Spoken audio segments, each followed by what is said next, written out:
Josh, Hey, morning, Brandon. morning. How are you? I'm good. How you doing? Good. Just letting everybody in at the moment.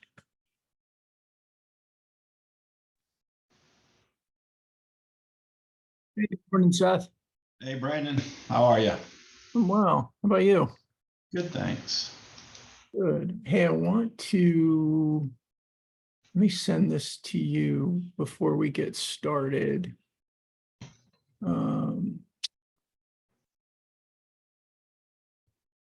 Let me know. Where is it? I think I have a good referral for you. I'm not sure though.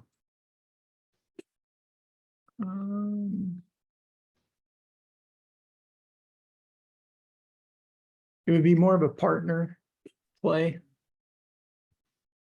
But let me get that to you. Thank you. Everybody joined. You got it. I put it in the chat. Everybody can see it, but let's see. Oops. My Teams popped up too. We're on Zoom today, right, Nor? We're not on Teams. Yeah. Um, I mean, I'm on Team Fist Bump. Team Fist Bump. Do you guys like our new logo? Hubert did a great job on it, Thank you. getting us all cleaned up. Right on. So Seth, I think they work with a lot of manufacturing. They do higher education and manufacturing. Okay. So I think there might be some overlap there. Bob's a good guy. He's a prospect of ours. I don't think they're going to move forward with this right now. We're a little out of budget for them. But let me know if that could be a good fit for you and I can give introductions.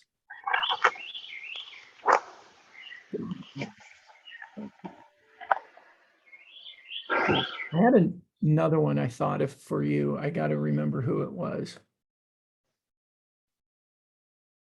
We'll get going here. How's everybody doing? What's new? What's going on? Hey, Mr. Dunn.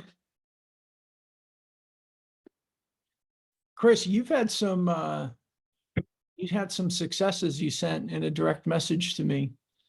Do you want to share with everybody what you're experiencing? Yeah. I think just when we think about, what does success look like from our efforts, the gist of the message to Brandon was, beyond having customers and so forth kind of fall out of the sky. It's just, it's that reputation that Mark Hunter talked about, showing up before you and just being known. So the other day, actually, when I was on the show floor last week in Chicago, I got a message through LinkedIn from a guy that I haven't spoken to in years, and he's got a podcast, and he's like, "Hey, I've been following everything you're doing." And actually, I don't know that he actually said that, but he referred to several things like, "Congratulations on your daughter graduating.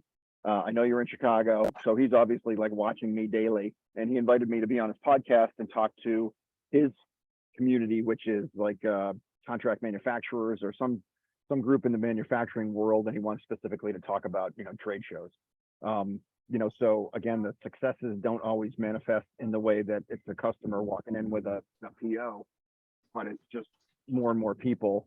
And Brandon, obviously you see this because you've been invited to be on all these different podcasts and so forth, but I think seeing that happen for me as well, and helping me kind of expand my voice, and hopefully add value to these other communities, will just do nothing but bring more and more lights to kind of shine on, I guess, the brand that I'm trying to build. Yeah, for sure. Josh, are you getting more invitations to be guest on shows as well? No, I haven't yet, but I would consider, kind of in the same vein that Chris is talking about. I had Bruce Smith on this week on my show, and had an awesome conversation. Will Bruce and I ever work together? probably not. We actually kind of joked about it in the conversation, but it's the right activity, right? We're having intellectual conversation. We're pressing kind of the status quo, if you may, through that conversation. And in doing so, I know we produce good content, and now I'm in his network, and I'm just, the eyeballs and the momentum are continuing to build. So it's the right activity. And with Chris, like, I consider that a win, even though it's not, quote unquote, a revenue win, but it's opening doors, right? And that is the name of this game, is networking and, trying to get as many eyeballs as possible. And so curating effort and, expanding the network, even if it's me proactively doing it, is producing wins. I'm seeing my impressions continue to go up. So. Yeah, that's good stuff. Good stuff. Anything else? Everybody just wants my boss to be on the call on their podcast. Well, we got to get you out there more. They'll still want you. You're the man. You're fist bump, man. Yeah. Well, and there is a lot of value that comes with a CEO's presence. There's just a lot of value that goes with CEO. And that's why I think our executive brand accelerator, there's something about a CEO title that just opens more doors. Yeah. Seriously, I would rather you be on the podcast than me because of that reason. Well, and there's also, I'd like us both to be on them, but I think if it was either me or you, I'd rather have you because you are the CEO. yeah. Yeah. And I think there's niche though too for you with the older Sure. audience that'll work well. We'll keep getting you positioned for that. So Hubert, Nora, and I are talking about another concierge coming on board with us that's going to be dedicated to me and you, Butch. Good. And expanding that and doing some stuff with getting me on more podcasts and all that. That the dark social value is legit. I mean, it's real. The challenge is you can't always attribute where leads are coming in, so you don't know exactly, but the qualitative side and the fact that we experience those inbound leads. And that's what, Mark and I talked a lot about yesterday on the webinar, about how to create the foundation for those inbound leads. Yesterday's webinar, I thought, was really, really good, if I could say so myself. Was anybody able to carve out the time for it? I wasn't able to. I saw it. Yeah. Cool. I got I joined about 15 minutes in, Brandon. It was good what I heard. And the early part was mostly Mark, so you missed the best part of it with Mark. But yeah, it was good. It was really good. I like it. All right, I'm going to go in a little bit of a different direction than we've done before today. You guys see my screen? Yep. Cool. What I figured, I think, Chris, you said something about it. What we're doing isn't just group coaching. It's really become more of a mastermind group and helping us be accountable to the activities that we're doing. And one of the best, to piggyback on the conversation that we were just having, is as we build our personal brand and we start to create that credibility through consistency, it opens doors for us to do additional things. And I said this, I wrote this as referrals. I almost changed it, but it's really about asking for the partnerships. It's not just the referrals, but as our personal brand grows and more people seeing us, it gives them confidence that we're going to be a good partner. Does that make sense? I'm going to pause there because it's really important. It's like our old school networking. The more you go to the event, maybe it was a monthly event or whatever, the more you go to a conference. I know, Seth, you've been in the industry a long time, in your industry a long time. You start to build that reputation and people get more confident that you're a player, that you're not a playa, but you're a player in the space. You have influence. You're going to be there. You're going to show up. And it gives them more confidence that their referrals are going to have value. I believe, and I've experienced this also, kind of what you guys are saying.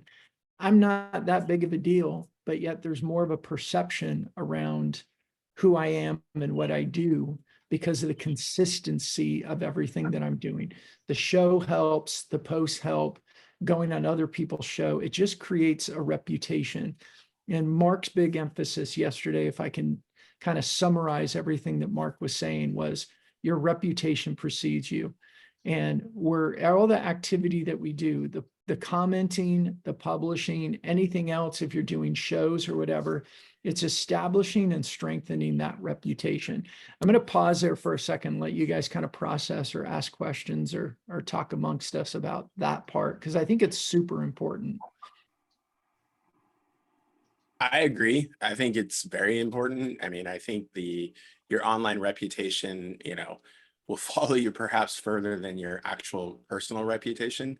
And I know that, specifically as we talk about creating content for us, at least, and having a show to have guests on, like, I feel my reputation go up when I get bigger guests on the show, period. Like, I see people that are like, oh my God, I can't believe you had Sasha Strauss on the show, and I'm saying that too. So like, I appreciate it, but, and that's opens doors and awareness, like, well, who are these people? And I think it's a huge differentiator. Yeah, for sure. Seth, what are you thinking? It was interesting kind of running through my mind, because as the father of kids that that are older now, growing up, 10, 12 years ago, the message was always be careful what you put on social media, because it'll hurt your reputation, right? And colleges would look at, what are kids posting on Twitter and all Instagram and all that. And so that was, the messaging back then was be careful what you post, because it could hurt yourself. And now, it's kind of shifted that the messaging is, what you post creates and establishes you as an expert, as a thought leader, subject matter expert, so that when somebody sees you, they recognize, oh, that person, they're good at this or they're good at that. So it's been a definite shift in perception. Yeah, it reminds me of that. I don't know if you guys saw it. There's a while ago, a young college girl got accepted into a NASA program, pretty prestigious position. And she tweeted something about like,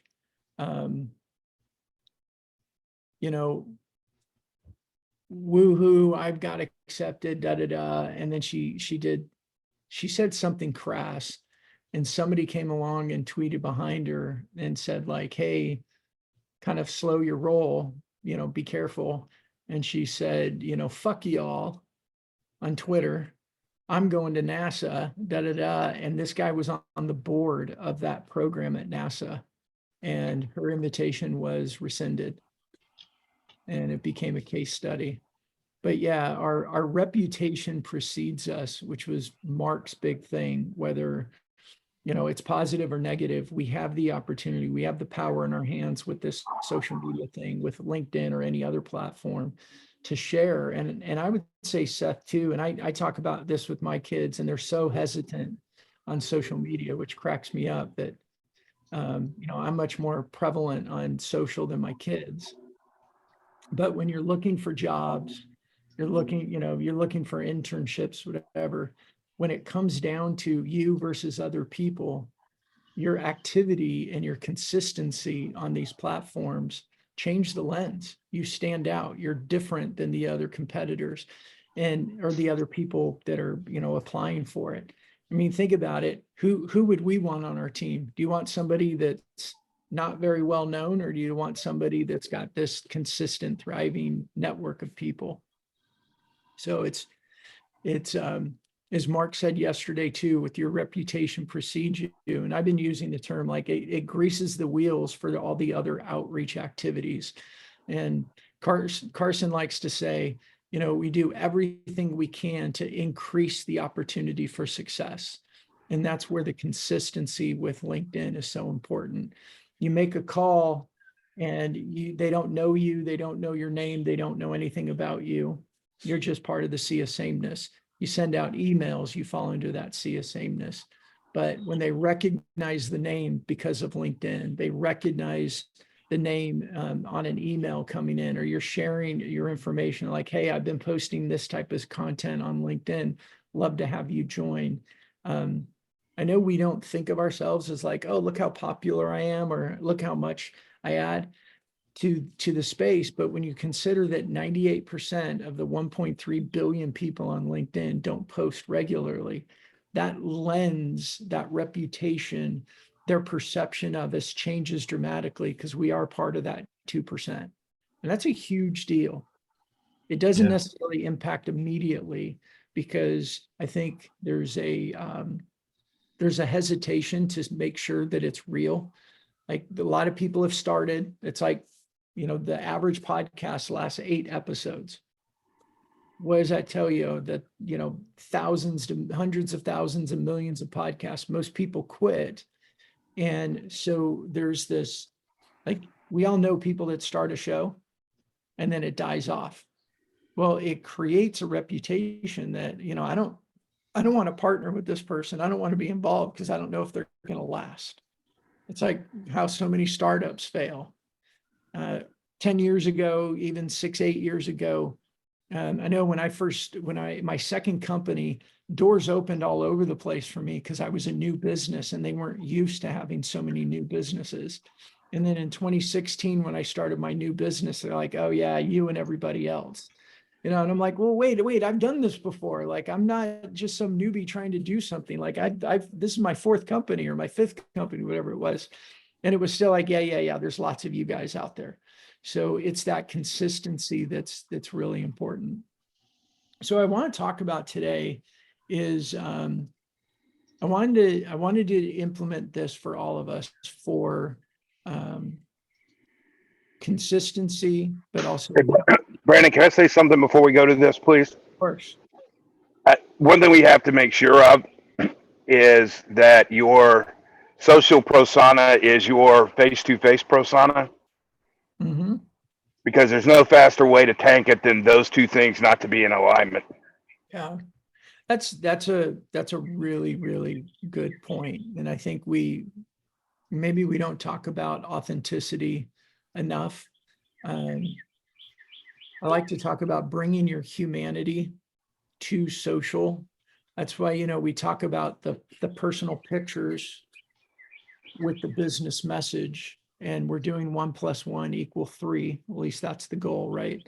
You're getting to know me. You get to know about my personality, get to know my character. I'm sharing parts of my personal life, right? And then I say parts because it's not full open Komodo. I know a lot of people are nervous, like, I don't do personal stuff on LinkedIn. Well, we've always done personal conversations in business. And so getting away from, oh, here's a screen, I need to go project myself in a certain way, and then I'm really this way behind the scenes, doesn't fly. Brandon, do your personal posts get more impressions and engagement than your business ones? Because for me, I mean, Reem was like, we need more popcorn. I'm like, aren't the people tired of popcorn? But that's what gets people in there, right? Yeah, I can tell y'all because I've seen it. Last year, his top 15 posts had a picture of him and one member of his family in it, or more. Yeah. Yeah, from an engagement standpoint, definitely. But we're more than just our personal. So it's even with your business content, we start to feel like we're overdoing it. And this is why we created that ChatGPT I shared with you guys a while ago, called the post repurposer, because we can very easily, I think a lot of people quit on LinkedIn because they don't get the traction they want immediately, and they start getting bored with their own content. Like I've said this already, this isn't email, right? This isn't going in their inbox saying the exact same thing. This is going into a news feed. There's an algorithm behind it. We have new people joining our networks all the time, and they haven't seen anything you posted from the last 6 months, or we have to assume they haven't. So repurposing our content is extremely important. We get tired of it because we think, oh, they've already heard it. But you got a lot of new people that haven't. You have old connections who maybe they weren't as active before. You've got the algorithm that determines who sees what and when. And so that repetition is extremely, extremely important. And that's one of the mistakes that I made probably 4 or 5 years ago with LinkedIn, was just that. I was like constantly trying to recreate content and create new and keep things progressing. And what I learned was from some feedback with people that said things like, Brandon, I love your stuff. I think I don't really know what you do. And it was because I got my message too wide and it was confusing for them. I'm going to pause again because I know I threw a lot out there. And I don't mean to hijack this call about LinkedIn questions, go but ahead. something else that I wanted to ask Brandon is this algorithm that you speak of. So I'll look at my notifications and I have people getting reactions or comments to a post from a week ago. Mhm. So does that mean it's just now showing up on their feed, or? Yeah. Yeah. So I've noticed. Or they're just showing up. I mean, to echo what Brandon just said, as far as like usage, there's a lot of people, 98% are not on here routinely. And so like you post something last week, they haven't been on since 2 weeks ago, and they come on and you're somebody of their interest. And so it's Okay. like, oh, I'm seeing the same thing, Seth, right now. And like, it's actually starting to grow. And I'm like, wait, what? Like, I did post that 2 weeks ago. Like, where are you coming from? Like, where you been? Okay. Yeah, I'm having the same experience. If you look at I your mean- if you look at your metrics, like, how did things do in the last 7 days or 14 days? Like, I'm seeing stuff that I put up a month ago that's got 60 views in the past week.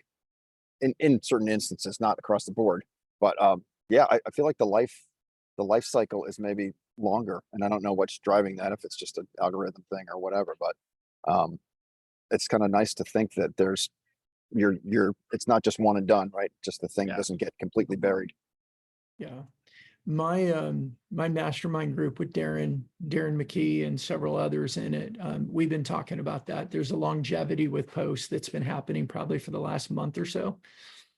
Don't quote me on time frames. Yesterday and 3 weeks ago are all, the other day for me. Yesterday and 4 months ago can be the other day for me. But we've been talking about that. There's a longevity with post, and exactly what you said, Josh. We don't know when they're logging in. And if the data is accurate, which we have to assume it is, the average person logs into LinkedIn twice a week. But that doesn't mean the people on your network are logging in twice a week. They might log in twice a month.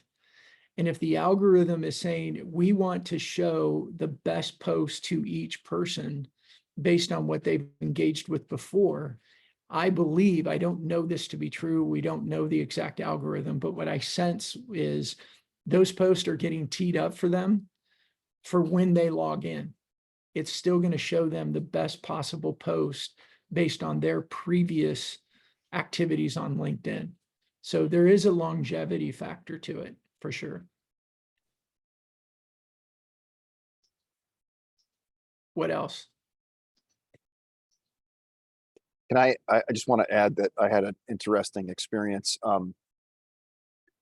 National Restaurant was the show that I was setting up for last week. And I was actually trying to connect with a guy. He's actually a competitor, but somebody who's very active on LinkedIn. He likes my stuff. I like his stuff. And he actually went into one of my exhibits and he let me know. He's like, listen, I walked in, I wasn't trying to sell them anything. He's like, I walked in and I was like, I know Chris Dunn. We're connected on LinkedIn. He's absolutely, this is his words. He's like totally killing it. And they were like all about it. They were like, yeah, we love Chris and we love Blue Hive and everything. So it was also interesting that I'm willing to be vulnerable with competition. And I think we're raising all ships with that activity. I comment on their stuff, and they comment on my stuff. And yes, we're competitors. We do the same thing, but we don't run into each other on a competitive situation very often. So I think there's maybe something to that where, if they do something cool and put it up there or something really, resonates with me, I'm not afraid to say, wow, that's really, either great work or really good thoughts. And if I, don't win a project because of that, then I think the benefits far outweigh the negatives on that. So it's something I wouldn't have done a few years ago, but coming out of COVID and just the more I learn here, I'm like, I know who I am. I'm not afraid to, go head to head with people or align with them and let my adjustable market choose who they want to work with. Yeah. Yeah, for sure. I think, like I'm bringing Bren Tillman on the show again, and Bren and I compete quite a bit. I mean, she's got a much bigger following. She's been doing this longer. She's very niche too with who she serves. But overall, our content and our approach overlap. I'm bringing her on the show again because I agree with you. I think, rising tide raises all ships. For sure. So here's what I'm asking you guys to do, and I'm doing this along, is in the next 2 weeks, let's get 25 people that we send out minimum to ask to be like a referral partner. And then we're going to go through on what I put in place on how I'm going about doing this, so that we can all do it together. Good? Everyone's in, committed? Okay. So I went back to my favorite book. And one of the things that really stood out to me was the be interested before you're interesting. And I think in a social world, we've overall, not us per se, but overall, we've gotten focused on the opposite. Me. Any humor fans in here? Anyone ever listen to, oh gosh, why'd I just blank on his name? Oh gosh, he's like one of my favorite comedians. I just forgot his name. Larry the Cable Guy. No, I'll think of it, but he does this stand-up bit on the Me Monster. And he talks about, you're at a cocktail party and everybody's like, oh, me and me and me and me. And oh, enough about you. Let's talk about me. And he goes on and on and on about it. And he's like, I've always wanted to be like somebody who's like walked on the moon. You can just be sitting around listening to everybody going, oh yeah. And then at the end, you just go, well, I walked on the moon, and everybody just goes, Larry David. What's that? Larry David. No, gosh darn it. I can picture him. I've seen him live multiple times too. Oh my gosh, a senior moment. Jim Gaffigan. Sounds kind of like a Jim Gaffigan type of joke. Yeah, he's You were the one kidding me about being old and you can't remember your favorite comedian's name. I knew you were gonna jump in on that. Lenny Bruce. He's Darn that it. old. Abbott and Costello. Yeah, Hey, easy. sorry. Who's the stand-up comedian that does the Me Monster It's a bit? great use of time, taking 2 minutes of everybody's time for him to find out who his favorite comedian is. The Me Monster. Brian Regan. It's Brian Regan. Thank you. Brian Regan. Oh my gosh, that's awful. I love his stuff too. That's really bad. Jim Gaffigan's up there for me as well. Anyway, my point is, we talk about the sea of sameness. We talk about the amount of messages that people are getting from the outside coming in. This is a tactic to be different, to stand out. So just that focus on be genuinely interested in other people. These are the tips out of that, out of How to Win Friends. Use their name often, be a good listener. How we are a good listener in digital is slightly different. We have to do our research. So I want to walk you guys through what I've done. I'll give you an example of a message that I sent this morning to a prospective customer who's not quite ready to move forward, but he's given me a lot of like, hey, I need to introduce you to this person. I need to introduce you to this company. And he wants to partner. He wants to do the work with us. He's just in the middle of things. So I thought, well, maybe this would be a good way for me to move him along. So we talk in terms of other people's interest. Again, we have to do research. What is their interest? Who are they? This is a little bit of, I pulled in a bit of Go Giver. You guys, anybody listen to or read Bob Berg? Yeah, Bob's coming on the show in a few weeks as well. I love that guy. But how do we make them feel important and do it sincerely? Any comments on that? Anything I missed?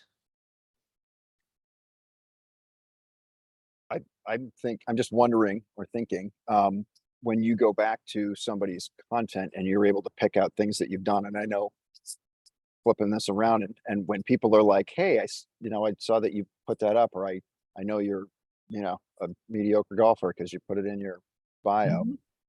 So when somebody does that work and regurgitates it back to you, it's like, okay, cool. That's pretty neat that they've seen that, or that what I'm doing has resonated. So it strikes up an instant like for that person because they just made me feel good. Yeah, exactly. And I go back to, it's probably been about, I don't know, I say 18 months, it could be 3 years. I can't even remember now, but I put in my about section at the very bottom on LinkedIn, if you send me a message and mention Oregon Pinots, Manchester United, or cigars, I promise I'll respond. In all that time, I've had 2 people mention. The one guy said, hey, his subject line in the message to me was Manchester United, right? Going to capture my attention. And he said, hey, I just wanted you to know I read your entire about section and I saw this. He's like, I don't have anything to sell you, but I thought that was pretty cool. And by the way, I'm an Arsenal fan. Man United sucks. And I cracked up. We messaged back and forth, but he was just demonstrating that he did that. The other person was a BDR, and I gave him my attention. It wasn't something I was going to buy, but I gave him the time to do it just because he went through that process. But the point for me with that is there is gold in there, to your point, Chris. If we can find something, and again, we know most people don't post, but what's in their about section? What we've been doing, and Seth, this is a lot of the work that we're doing for you. We're going in and doing Bing searches with AI and finding anything in the news that we can find about people. Were they a guest on a podcast? Was their company featured in the news? Is there something relevant going on with them that we can reference? Anything to really stand out and be different and make it truly personalized, not just, the personal variable data stuff that goes in like, hey, Josh, since you work for Propello Media, you probably, and then everything else is the same, for everybody else. That's lightweight automated personalization that I think has run its course. We all recognize it. And so we look at it and go, but truly trying to do the deep dive research to stand out and make it about them, to be interested in them before we are interesting to them. And that's why I had on here, we've got to go at this from the win-win. If we pretend that it's win-win, we don't really have the heart that's in it. Like, we're really going to help them. And that's why I learned from Bob Berg all those years ago. It's like, have a strategy, have a system for really being able to help them. And if you say something like, so who's your ideal customer? They start to feel important. You're talking about them. You jot down notes about it. You pull out your phone, go, keep talking. Let me put some notes so that, and his thing was, you could even say like, I know that if I add notes and I really pay attention, then even, it'll even help my subconscious when I hear somebody, I can go, oh yeah, let me go refer that person to Bob. So go ahead, whoever that was. That was me. It's cliche, but it's true. The best way to get somebody to help you is to help them first. Absolutely. And if you have somebody, you say a mindset of win-win. I think the mindset has to be attempt to give them a win before you ask for one. I was actually going to say maybe the mindset should be win - then, right? Just really focusing on making sure they win first wholeheartedly before you really, because I think at that point, then you've galvanized yourself. Now you may not get a win, but still you're doing the right activity that shows that you genuinely care. Well, that's the go giver. It's like give without expectation of any return whatsoever. Yeah. Yeah. Yeah. Well, I think you always get back, but I don't think you necessarily get back from the people you help. Yeah, it's the karma. Touche. Karma works. Agreed. Yeah.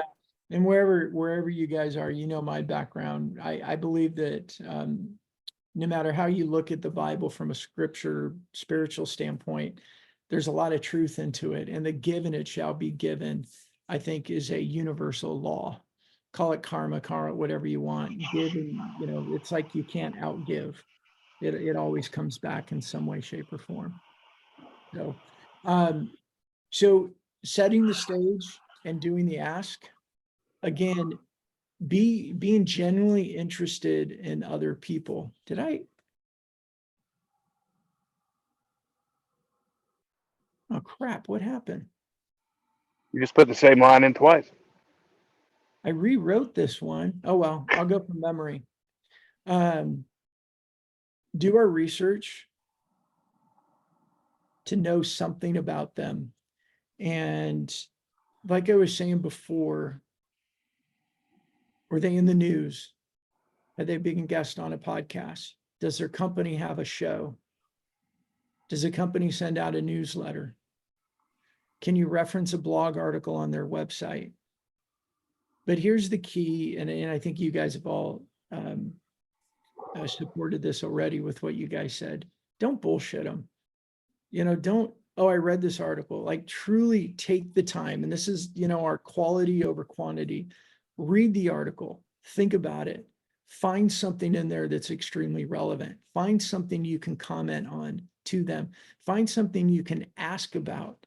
Engage them, and you are reinforcing, hey, what you did is valuable, and you're affirming them in their actions. I'm really bummed what I did with my PowerPoint, especially because I did the work on this thing. It's really bizarre. Anyway, in setting up our ask, first and foremost, we need to be about them. I think you guys kind of nailed that with what you guys said. So my words on here doesn't matter. Anything else you guys are thinking of on how to set that up and to do the ask in a way that's truly going to capture their attention and demonstrate your mindset that yes, you really want to be about them? Yeah, I'm gonna just make the recommendation here that everybody here should, if you do not already have it, create a show. Whether it's a formalized show where it's podcasted or whether it's just one-on-one interviews, but like what this is just my personal experience, and I've seen it reflected in a lot of others. If there's a company that I want to talk, like Meals on Wheels is a company, we're big in nonprofit space. I went to them and said, hey, I'd love to actually have your CEO on our show. Like, I love the work that you guys are doing in Portland. I like how you're giving back to the community. And that opened a door to, it did two things. One, it forced me to really think about them, because I'm not talking about me the whole time on my show. I want them to talk. So I have to think about their business. I have to think about the challenges. I have to think about their wins, which is demonstrating that I'm actually paying attention. And then I have them on the show, and suddenly they're getting exposure that they weren't otherwise getting. And now we're having a conversation at a deeper level, at a person-to-person level. And oh, by the way, like, what are you doing in Q4 on this? Right. And that's, it's worked a couple of times, and it's not my motivation for why we started the show, but it's been a reflection post. Like, that's a great way for you to have a heartfelt conversation with somebody that it's not pretentious. It doesn't feel like there's an agenda. You just, hey, come on, have a conversation. Yeah, I'm All right, Nora, I already have the name for the show. What is it? Nora, are you there? She's here. Yep, I'm here. I'm here. Sorry. I already have the name for my show. When are you ready to start? Well, let's book a call. Yeah. What are you calling it, Butch? Come on, Butch, share. Bangs for Boomers. Thanks. with the fist bump logo right in the middle of Bang and Boomers. There you go. There you go. Yeah, we've got Aya starting on June 10th, I believe, and she'll be leading mine and your stuff. We've already inundated Nora with too much. We Yeah, all know who the real show person is. yeah. Hey, John, I want to, one of the things that we're doing at Fist Bump is we're focusing our message around our executive brand accelerator and our personal brands accelerator. And we're leaving off on all of our public messaging about our live show management and our booth driving, our booth magnet program. Not because I devalue them, but I've learned that we were kind of confusing. We were too wide and confusing people. But Josh, I am 1000% in agreement with you. Our show is actually the core of our go-to-market strategy and bringing people on. In fact, I haven't thrown this out the team because we got so many other things going on, but I actually want to start a second show where our strategy is bringing on our prospects. I want to do two things with that show. I want to bring on Microsoft sellers to come in and talk about what they do from a Microsoft perspective. I'm probably going to bring in Microsoft and Salesforce sellers because the more of those folks we know, they know our ideal customers. They work with our ideal customers, and we're putting a referral program in place for Microsoft sellers and Salesforce sellers. The second ideal customer for that show is going to be CEOs that we bring on who are our ideal customers. And using that, the whole strategy is our ideal customers, Microsoft sellers and Salesforce, our ideal referral partners, and our ideal customers will be the guests on that show, purely to do what you just said, Josh. Let's endear ourselves to them. Let's serve them. Let's give to them. Let's give them a platform. What we do with each show is we create a bunch of shorts. We create social content. We give them the transcripts and they could use it as a blog, and we equip them to go take the show and leverage it for their good. And so we show up by giving to them. I think that's extremely important. So before we run out of time, I want to get to this. And you guys have been saying it, we've got to be about them. I do believe there is a bit of, if we're all like, hey, I'm just here to serve you, there's a bit of a resistance because they're like, what's the catch, right? If it's too good to be true, it probably is. So I do like to bring it in with very clear of your own ICP. A couple things that we're doing, a la Bob Burg. When we're giving them clarity on our ICP, we're equipping them, we're equipping their subconscious to know more details about who we are and to remember us when it comes up. So I want you guys to spend the time, identify who your best customers are, analyze what you know about them in order to create your buyer persona. And, things to think about is, what are their detailed characteristics? What are their interests? What are their behaviors? What are their pain points? What is all that detail that that you serve? Looking at our existing customers is always a best way to do it. Our messaging around, we serve CEOs who believe they need to up their LinkedIn game, and up their LinkedIn game is a term that I kept hearing from people. So we started incorporating it into our messaging. They need to up their LinkedIn game, but they don't have time to do it. And part of that, I know, and people are nervous to say it, they also are scared. They don't know what to do. They don't know. Oops, somebody is in. Hey, Nor, somebody's in our Teams lobby waiting to join. If you can go see who that is and direct. Can you make me a co-host? I don't know. Well, I don't want to mess up what we're doing, so I won't do it right away. But get your ICP down, get it into a very, very short 2 to 3 sentence message so you can say, here's what I look for. The reason I think it's hey, I'm coming to you. We built this relationship.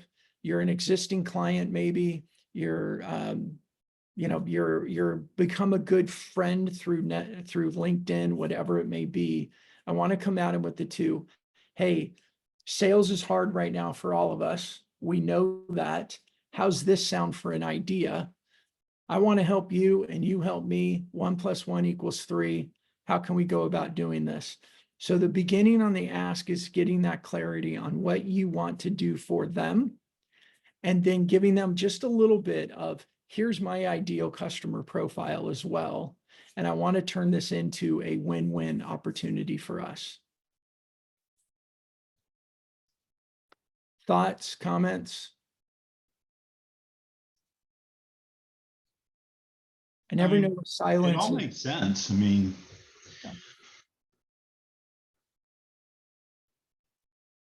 Brandon, when just you have to were do- first introducing the idea, I was actually trying to picture in my head, like, who are we talking to, right? If we're going to spend the time to do the research and so forth, we want to make sure that we're talking to the right people. So just to gain some clarity on this, is the idea that's in your head that this referral partner is potentially a customer, or they're well positioned to refer customers? Yeah, I think for each of us, we need to ask that question ourselves for your specific situation. I'm going to use it for some of my prospects who I've talked to, and look, this whole LinkedIn, you guys know it's nerve-wracking. I mean, Seth, you and I talked about it, and I know you were uncertain. Is LinkedIn, do I want to do this? Is it really going to produce fruit? All that type of stuff. So for me, I am going to do it with some prospects who I've had conversations with, and they're just kind of hemming and hawing. But there's also, I've got other people in the sales space, the sales coaching space. What we focus on, and I learned this from Mark Hunter, and the whole reason Mark Hunter wants to partner with us is he talks about prospecting a bit. And he talks about LinkedIn, but he doesn't do anything with it. So we fit a very big need in his entire offering to serve his customers. In fact, he told me, he's like, Brandon, I got probably 50% or more of my customers need what you do, because we talk about LinkedIn and then they don't do anything. He's like, and I don't do anything specifically around LinkedIn. So for me, it's going to be both. But for each one of you, I think you need to think about that. Who is your best prospective partner to send this out to? Okay. I want to show you what I did. So this is Nabil. He's the president of a Microsoft partner. He's in my fist bump cadence, been commenting on his work for several months. Reached out to him, I don't know, a couple months ago. So he's probably been in there for about 4 months. Reached out to him a few months ago and did man, Nabil, you and I keep bumping into each other. Let's get on a call. We need to know each other. And he was like, absolutely. Kind of I feel like I already know you type of thing. We've had a conversation. First conversation, I didn't really sell. It wasn't appropriate. But he was saying, he's like, man, I need what you do. One of these days I'm going to engage you. I need it. Our second conversation went a little bit deeper. He and I are supposed to meet at an event in Florida over the next few weeks with Vince Menzione, who's one of my other partners in this. But this is what I did with Nabil. And I'm going to show you guys. I put this up here from Humantic. If you're not using Humantic, I recommend it. We're working on getting Humantic integrated into Fistbump. So at some point, everybody you have in your Fistbump cadence, you'll have the ability to see this information. But let me show you the details of that. You guys, I saw my screen, yeah. Mm-hmm.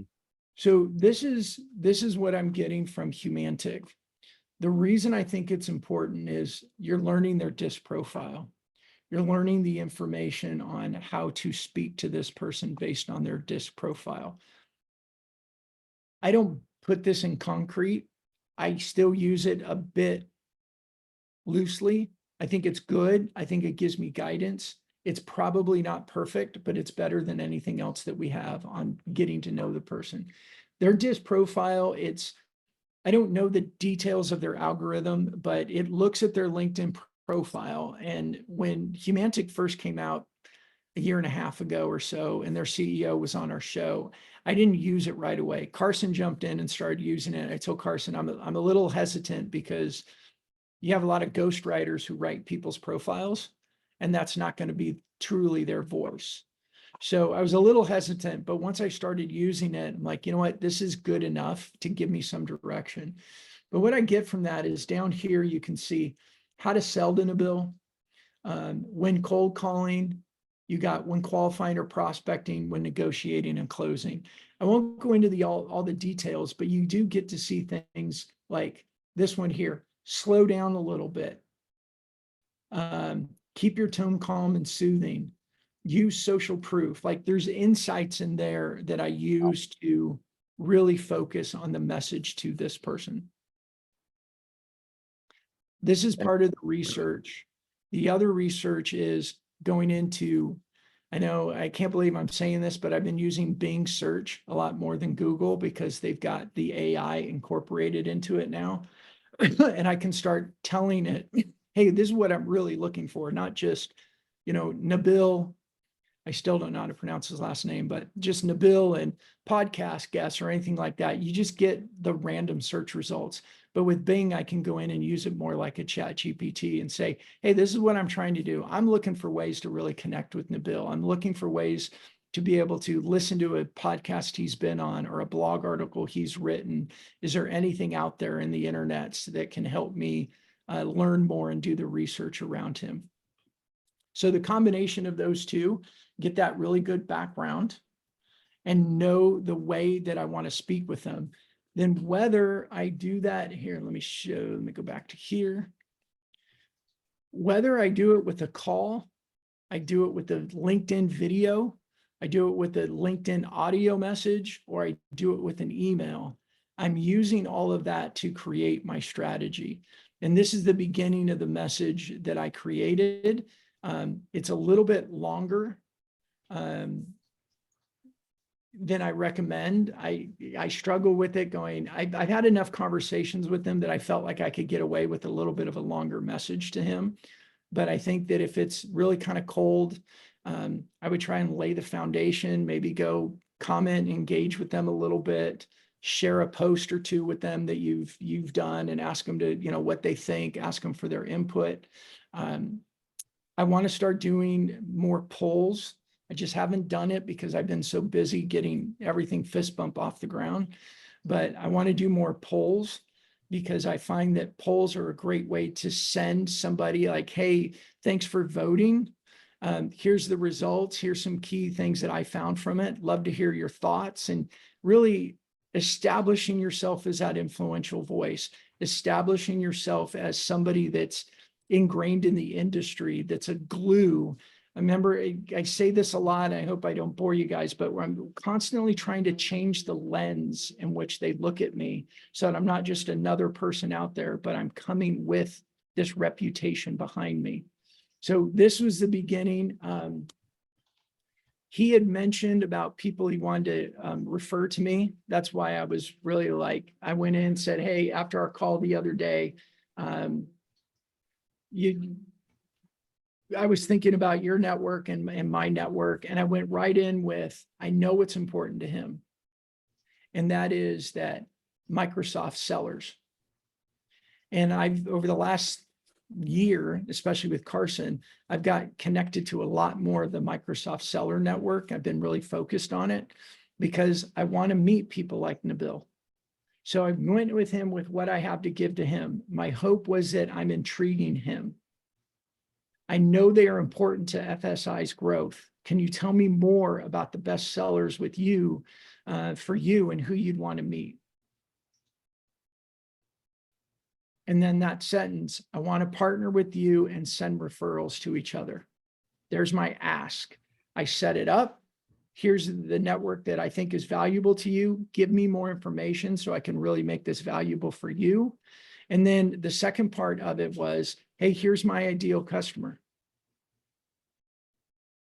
And what I learned from Humantic about social proof, I went in with the Executive Brand Accelerator and some of the averages that we're seeing.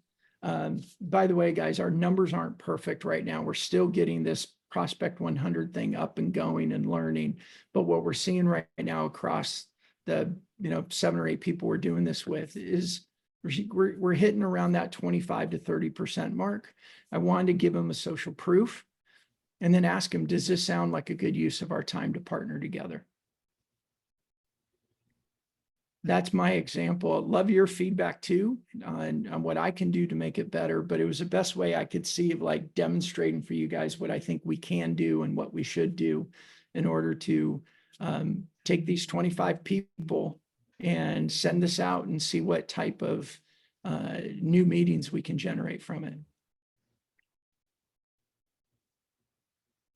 I think it sounds good. I think my question is like, is this too soon for you to like demonstrate or to alliterate what you're looking for? You know, and also I'd couple with, you know, I guess you better be able to deliver Microsoft sellers to validate.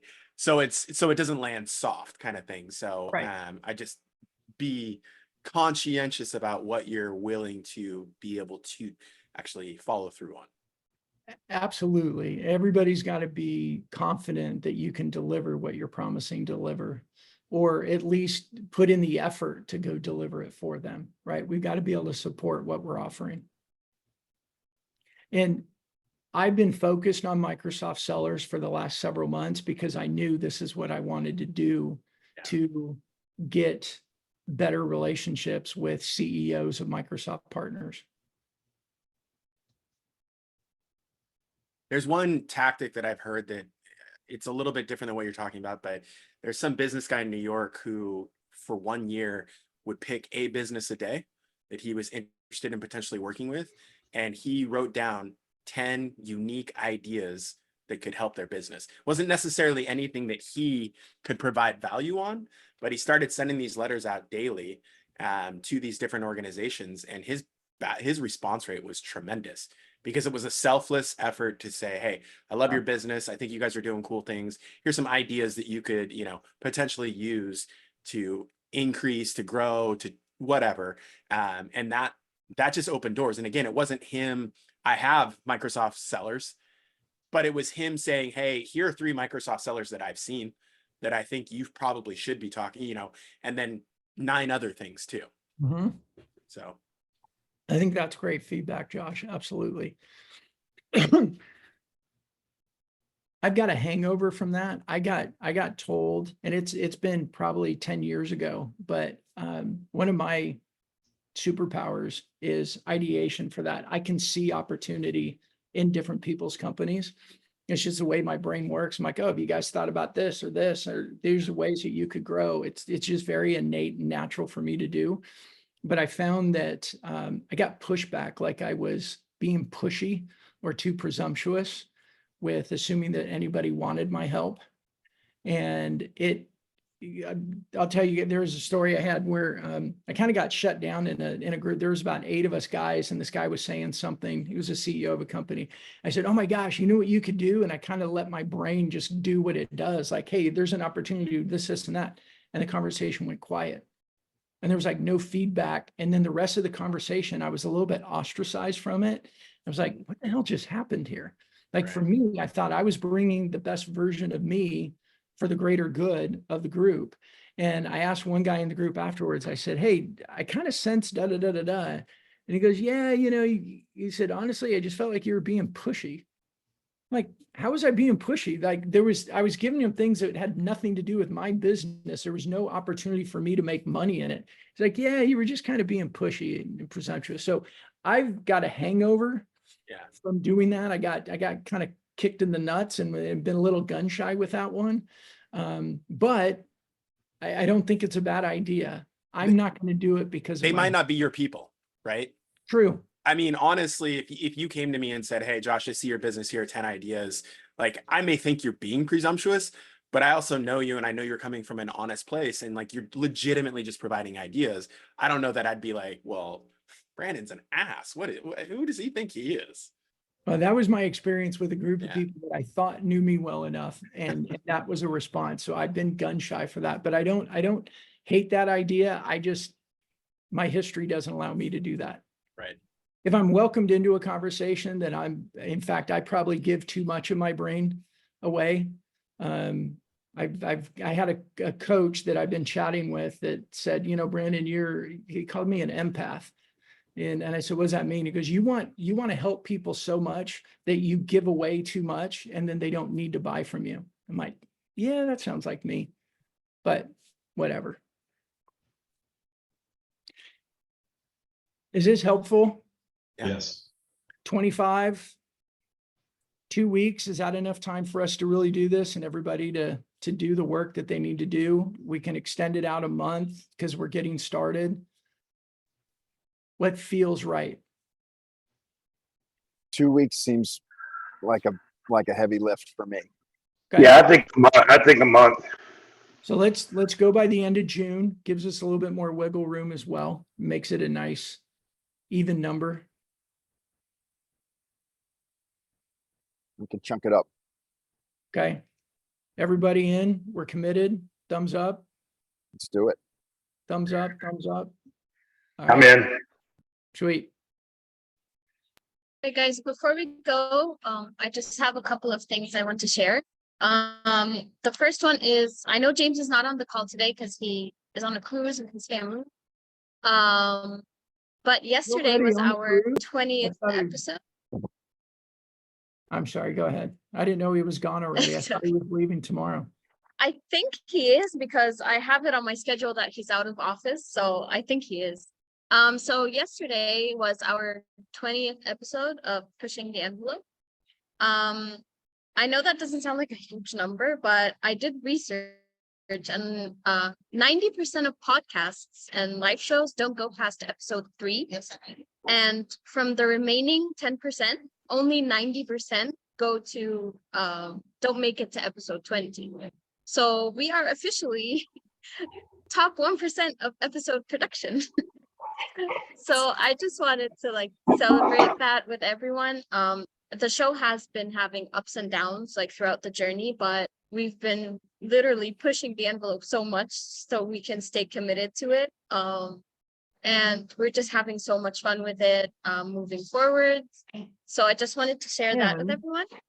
And though James has were they leads or one of them Two. became a customer and the other one is still in conversation? One became a customer, and then the second one they're still talking, but we got two leads from the show. And I think Joshua mentioned create a live show, create a podcast. So this is a great example of that. Or hire Fist Bump to manage it for you because, we give away everything and we forget to actually sell stuff.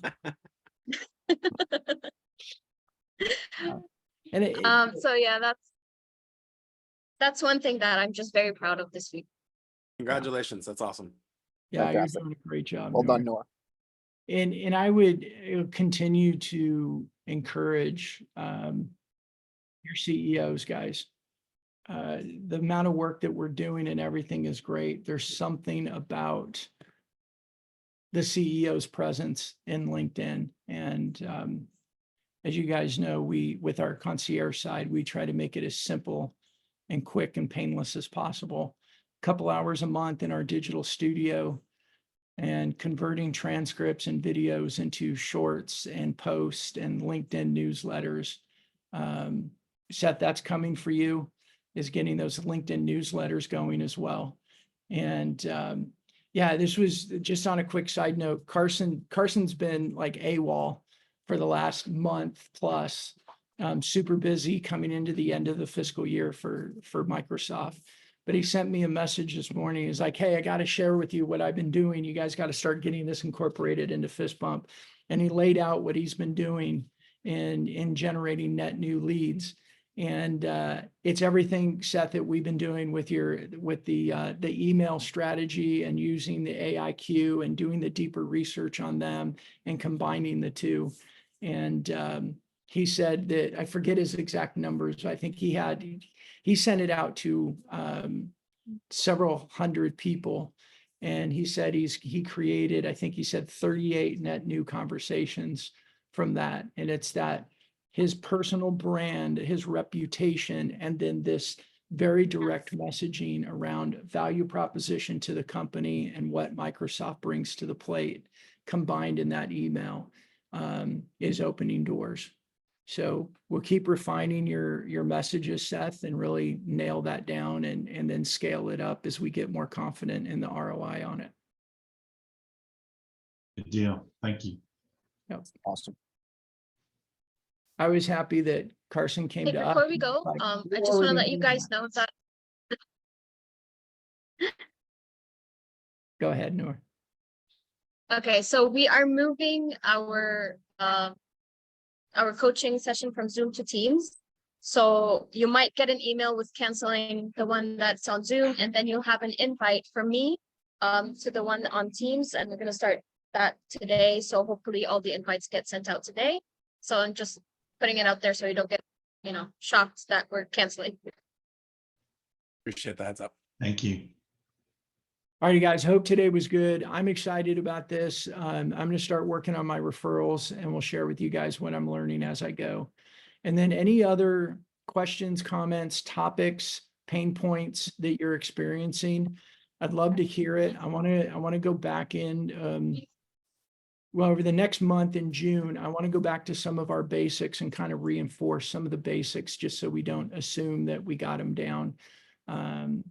But anything else that you're experiencing, I'd love to hear it to make sure that this time is worthwhile for you guys. Awesome. Cool. All Well, right. have a great Friday. long holiday weekend, everybody. Thanks, Yeah. guys. Appreciate it. Thank you, Brandon. We'll see you guys. Bye, guys. Bye.